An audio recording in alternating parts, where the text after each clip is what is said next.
સુરતના સમીપ વિસ્તારોમાં થોડા દિવસ પહેલાં આરોગ્ય વિભાગ અને એસઓજી દ્વારા ડિગ્રી વગરના ડૉક્ટરોને ઝડપી પાડવામાં આવ્યા હતા. તમામ દુકાનો ફરી એક વખત ધમધમતી થઈ ગઈ છે. દ્રશ્ય જોઈ શકાય છે કે એ જ ક્લિનિકો પર દર્દીઓ પહોંચી રહ્યા છે, બાટલા ચડી રહ્યા છે અને જે પ્રકારની કાર્યવાહી થઈ હતી તેના નામે માત્ર કાગળ ઉપરની આ કાર્યવાહી જોવા મળી રહી છે. કારણ કે તમામ દર્દીઓ સાથે દવાખાના ધમધમ થઈ ગયા છે. તબીબ છે, આપણે તબીબ સાથે વાત કરીએ. તબીબની ધરપકડ કરવામાં આવી હતી. શું કહેવામાં આવે છે? कारण कि ये तबीब से भैया जी क्या नाम है आपका?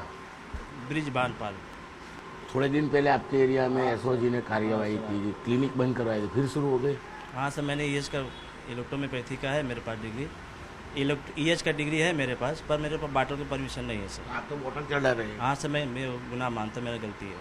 तो ये तो लोगों के जीव के साथ मजाक हो गया ना, कोई मर गया तो किसकी जिम्मेदारी रहेगी? हाँ सर, अभी तो कोई मरा नहीं अभी तक मेरे पास। जब पे आपको परमिशन है ही नहीं ना बोतल चढ़, बाटल की परमिशन नहीं है सर मेरे पास। तो फिर क्यों चढ़ाते हो आप? अभी इसलिए तो पुलिस ने कार्यवाही की थी ना। हाँ सर, वो तो मैं अपना गलती मानता हूँ ना सर। आपके जैसा तो पूरे इलाके में कितने डॉक्टर हैं ऐसे? ऐसे बहुत सारे हैं सर। सबको पकड़ा था, सबकी क्लिनिक फिर शुरू हो गई? हाँ सर, अभी पता नहीं किसका चालू, लेकिन मैं तो अभी चालू किया, मेरा गुनाह है सर। मेरा ये गुनाह नहीं है? गुनाह है सर, मैं से बोल रहा हूँ गुनाह है तो मेरा। फिर नहीं करेंगे सर, अभी आप नहीं करेंगे दोबारा सर ऐसा। બિલકુલ તબીબ છે, પોતાની ભૂલ સ્વીકારે છે, પણ દ્રશ્ય જોઈ શકાય છે વગર મંજૂરી ના હોવા છતાં પણ તમામ દર્દીઓને બોટલ ચડાવવામાં આવી રહી છે. કારણ કે આ શ્રમિક વિસ્તાર છે અને શ્રમિક વિસ્તારોમાં આ પ્રકારના ગલીએ ગલીએ ક્લિનિકો આવેલા છે. ત્યારે હું ક્લિનિકના બહારથી દ્રશ્ય પણ બતાવવા માગીશ, કારણ કે આવા ક્લિનિક છે જે આજુબાજુ શ્રમિક વિસ્તારોમાં ચાલતા હોય છે અને જે પ્રકારે કહી શકાય કે આ ક્લિનિકો છે, ક્લિનિકોની બાજુમાં મેડિકલ સ્ટોર પણ આવેલા હોય છે. એટલે કે તમામ રીતે ગેરરીતિ થતી જોવા મળે છે. આરોગ્ય વિભાગ હોય, પોલીસ વિભાગ હોય, કાર્યવાહી કરે છે, પણ કાર્યવાહી માત્ર કાગળ ઉપર થાય છે. ડૉક્ટર પોતાની ભૂલ ભલે સ્વીકારતા હોય, પણ જે પ્રકારે કહી શકાય કે આ પ્રકારે લોકોના જીવ સાથે છેડા થતા જોવા મળે છે. બહેનજી, ઓ બહેનજી, સુનિએ સુનિએ. બિલકુલ આવેલા દર્દીઓ હવે જ્યારે કેમેરા શરૂ થવાના સ્ટાર્ટ થયા ત્યારે ભાગતા જોવા મળી રહ્યા છે. કારણ કે જે પ્રકારે ક્લિનિકમાં એટલે કે ડૉક્ટર સાથે સહયોગીમાં કામ કરતી આ મહિલા હતી, કેમેરો જોતાની સાથે જ ભાગવા માંડી હતી. ત્યારે કહી શકાય કે આવા એક નહીં અનેક ક્લિનિકો આવેલા છે અને એક પછી એક આજુબાજુમાં આ પ્રકારના મેડિકલ સ્ટોર આવેલા છે. એટલે કે લોકોના જીવ સાથે શ્રમિક વિસ્તારોમાં છેડા થતાં સ્પષ્ટપણે દેખાય છે. તંત્ર કાર્યવાહી કરે છે, પણ કાર્યવાહીના બીજા દિવસે આ ક્લિનિકો ફરી એકવાર ધમધમતા થઈ જાય છે. ન્યૂઝ 18ની ટીમ પાંડેસરા વિસ્તારમાં છોલા છાપ તબીબો શોધવા નીકળી છે. ખબર પડતાની સાથે તમામ તબીબો પોતાના ક્લિનિક બંધ કરી દીધા હતા. જો કે એક ક્લિનિકનું શટર બહારથી બંધ હતું, પણ જ્યારે અમે શટર ઉચક્યું ત્યારે અંદર પેશન્ટોથી લઈ ડૉક્ટરો હતા. જેવા અમે અંદર પ્રવેશ કર્યો એટલે તમામ લોકો ભાગી છૂટ્યા હતા. દ્રશ્ય જોઈ શકાય છે કે વગર ડિગ્રીના ડૉક્ટરો પાસે તમામ પ્રકારનો સામાન છે, તમામ દર્દીઓને ચેક કરતા હોય છે, તમામ પ્રકારની દવા આપતા હોય છે. દવાઓનો સ્ટોક પણ જોવા મળી રહ્યો છે. એટલે કે તેમની પાસે સત્તા નથી, દર્દીઓના જીવ સાથે છેડા કરતા હોય. પણ આ વિસ્તારમાં મીડિયાની ટીમ પહોંચ્યા હોવાનો મેસેજ મળતાની સાથે બેનજી કहाँ गए आपके पति? नहीं है। कहाँ गए? कहाँ गए? બિલકુલ આ પ્રકારે તમામ તબીબો ભાગી છૂટ્યા હતા. પરિવારના લોકો પહોંચ્યા હતા. એટલે કે જ્યાં જુઓ ત્યાં આ પ્રકારના ઝોલાછાપ તબીબો પાંડેસરા વિસ્તારમાં શ્રમિકોના જીવ સાથે છેડા કરતા હોય છે. જેમને દવા આપવાની મંજૂરી નથી તેમને ત્યાં દવાથી લઈ તમામ સ્ટોક મળી રહ્યો છે. પણ ન્યૂઝ 18ની ટીમ આ વિસ્તારમાં આવતાના મેસેજ મળતાની સાથે તમામ લોકો ભાગી છૂટવામાં સફળ રહ્યા હતા. એક દુકાનનું શટર ઉચકતા તેની અંદર તમામ વસ્તુ મળી આવી, પણ કેમેરો જોતાની સાથે તબીબો ભાગી છૂટ્યા હતા. એટલે કે આ પ્રકારે આ વિસ્તારમાં 100 કરતાં વધુ તબીબો છે. પોલીસે કાર્યવાહી કરી, પણ માત્ર 24 કલાકમાં આ તમામ દવાખાનો ફરી એકવાર ધમધમતા જોવા મળ્યા. સુરતના પાંડેસરામાં વધુ એક ક્લિનિક આવ્યું છે, ત્યાં મોટા પ્રમાણમાં દર્દીઓ પહોંચ્યા છે. આ તમામ લોકો વિરુદ્ધ કાર્યવાહી કરવામાં આવી હતી. ત્યારે દ્રશ્ય જોઈ શકાય છે કે તમામ દવાખાના જે ફરી એક વખત ધમધમતા શરૂ થઈ ગયા છે. તબીબો અંદર બેઠેલા છે અને દ્રશ્ય સીધા જોઈ શકાય છે. મોટાભાઈ, શું નામ છે આપનું? ડૉક્ટર સંજય કાંજોરિયા. બોલો બોલો. હા છે ને સર, બીએચએમએસ ડિગ્રી છે, હોમિયોપેથી ડૉક્ટર છું. પાછળ છે જો હા સર, અમને છૂટ છે, અમને એટલી છૂટ છે, બેઝિકની છૂટ છે સર, બેઝિકની છૂટ છે. ઇલીગલ સર કંઈ નથી કરતા. કયા પ્રકારની છૂટ છે સર? બેઝિકની છૂટ છે. હા સર.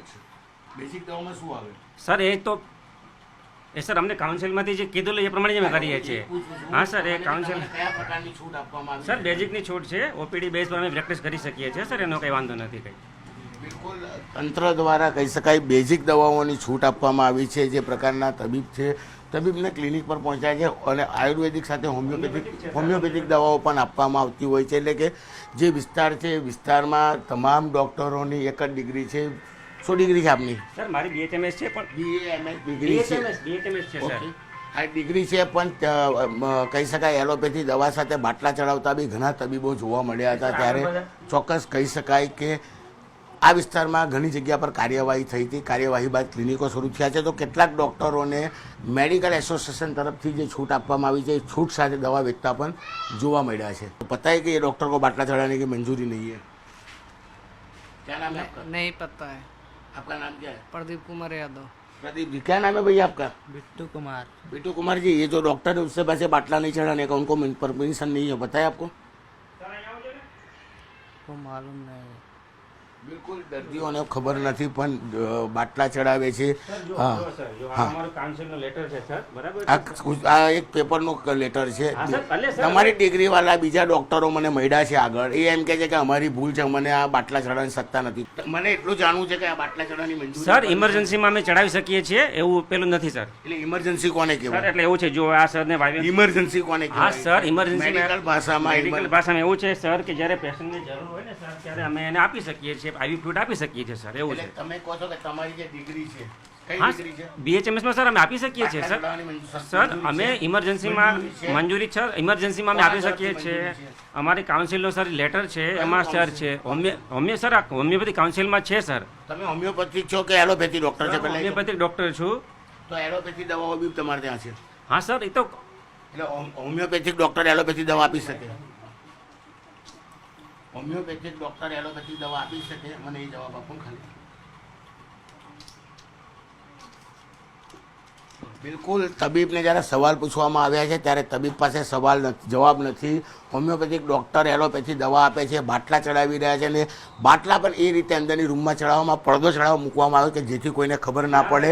કારણ કે કાઉન્સિલની વાત કરવામાં મેં સીધો સવાલ આપણે પૂછ્યો કયા કાઉન્સિલે આપણે મંજૂરી આપી તમને છે? મેં લેટર પર પસાર તમે સમજો ત્યાં નથી તો શું કરું? પણ હું સીધો જ સવાલ પૂછું છું, તમે હોમિયોપેથિક ડૉક્ટર છો તો એલોપેથી દવા આપવાનું કયા કાઉન્સિલે મંજૂરી આપી? સર ઉભા રહો, તમને સર કાઉન્સિલનું જે પ્રેસ કોન્ફરન્સ છે એ જ બતાવું છું. બિલકુલ તબીબો આર્ગ્યુમેન્ટ કરતા જોવા મળી રહ્યા છે કારણ કે તેમની પાસે ડિગ્રી તો છે પણ આ ડિગ્રી એલોપેથીની છે કે હોમિયોપેથિકની છે તે સમજવું મુશ્કેલ છે. કારણ કે હોમિયોપેથિક ડૉક્ટર એલોપેથી દવા આપવા સાથે બાટલા ચડાવવાની કાઉન્સિલે મંજૂરી આપ્યા હોવાની વાત કરે છે. સાચું શું તંત્ર તપાસ કરે.